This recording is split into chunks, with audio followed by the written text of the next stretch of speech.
Prahok Ktiss is a traditional Cambodian dish that's rich and savory. Here's a simplified recipe for you. Ingredients: 1 cup of prahok, fermented fish paste. Half a cup of minced pork. 2 cups of coconut milk. 1 tablespoon of kroong, a Cambodian spice paste made from lemongrass, galangal, garlic, turmeric, and kaffir lime leaves.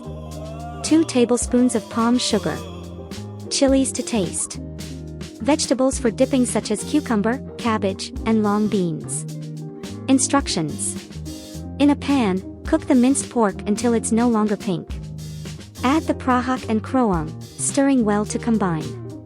Pour in the coconut milk and bring the mixture to a simmer. Add palm sugar and chilies, adjusting the amount to your preferred level of sweetness and spiciness. Cook until the mixture thickens slightly and the flavors meld together, usually about 20 minutes. Serve warm with fresh vegetables for dipping. Enjoy your cooking. Would you like any tips on how to prepare the kroong spice paste?